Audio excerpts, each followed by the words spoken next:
Hi, it's me again with Corel tips and tricks. A couple of days I made these, and and then just yesterday I helped somebody design this shape, and I started thinking that would be a pretty easy, simple way to do something I was trying to do. So I'm going to redraw this just real quick because there's a reason I'm going to. I'm going to make a rectangle. I'm going to hit, so this is basically yesterday's video.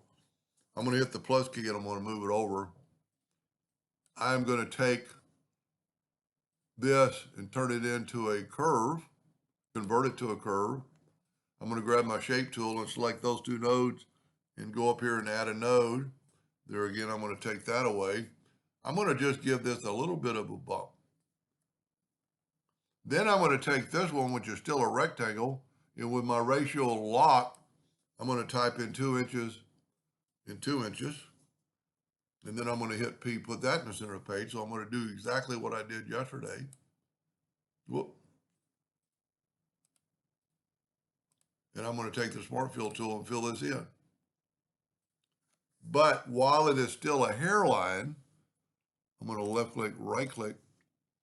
I'm going to add some lines. So I'm going to take my 2-point line. There's no angle here. Well, there is an angle, but we don't know what it is.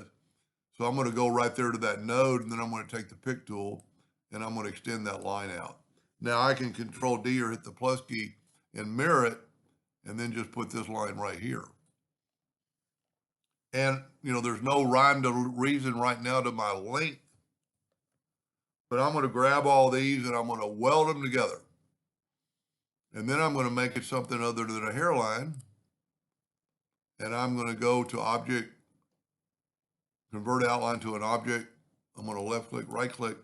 And there I have a item that's going to help me. So I'm going to put this right in the center of the page. I'm going to make a duplicate in case I want to play with it more. You know what, that's too big, so I'm going to reduce it in size. And that's one reason I turn it into an object. So it doesn't change if this was a line, you'd have to scale with object. Now, I'm going to alternate C to have it rotate from the center of the page. I'm going to use my Docker this time, Windows, Dockers, and Transform. I'm going to rotate it. I need 12 of them, but I've already got one copied 30 degrees. I mean, look at that. Now I'm a little bit high. That's why I like this. You can just back up, hold down the control button and go a little lower. Alternate C to have it rotate from the center. And see, this way they're joined together. I need to make it a little bit thicker. But for this video, this will be fine. I'm going to go ahead and weld that together. And see these legs that are sticking out. Let me make this thing with my ratio lock. Let me make this 4 inches. And let's zoom in here. Now, always when I do this, well, not always, I try to, I'm going to make a copy of that. And you could use math, but we're just going to Control D and grab that node right there and have it go right to there. I'm pretty close. They're not really perfect. But then I'm going to grab both these, Control G to group, Control D to duplicate. And we could, do the math, but I'm just going to nudge these over and then just kind of ballpark it where they're close. That's a little bit off. And that's where probably the math would help. You know what? Let's do it by math. Let's back up here. Save a lot of time and be more correctly. So to find out the math, I want to put this outside corner to the inside of this one. You know what? I'm going to have to zoom in because I don't know. I don't think I can zoom in very much.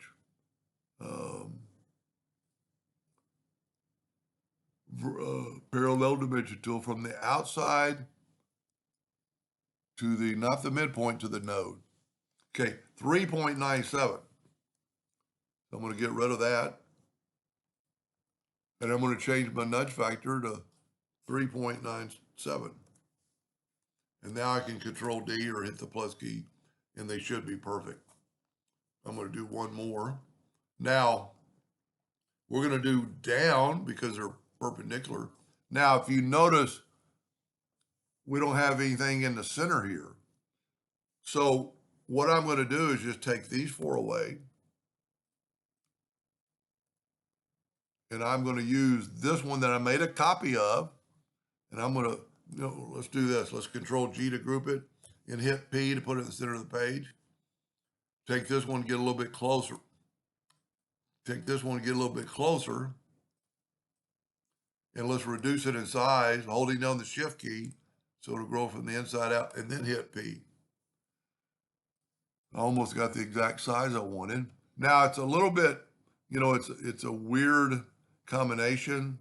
So I'm going to just hold down the shift key and just make it just barely touch some of the legs.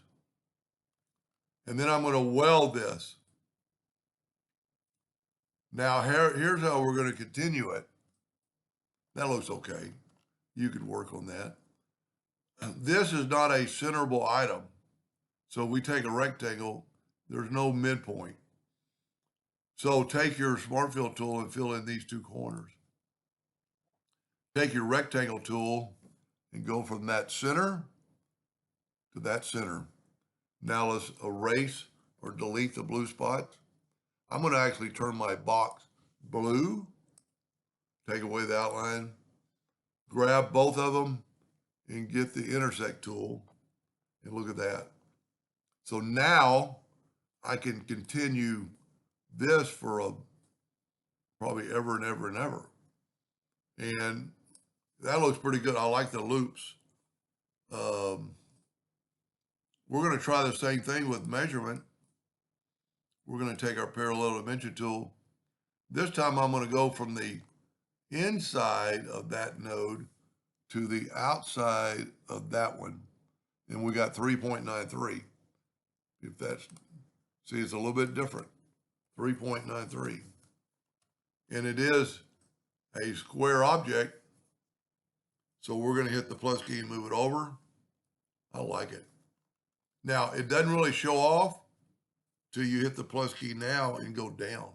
Whoop. Look at that. Now you get that big pattern we made in the middle. And weld it. Go ahead and turn it yellow. Take away the outline. I only do this so you can see it on your monitor better. Black box, object order, back of page. That's pretty striking. Even though there's some broken lines, it's still a good pattern. I like this. That's the only reason, because yesterday I helped somebody design this part.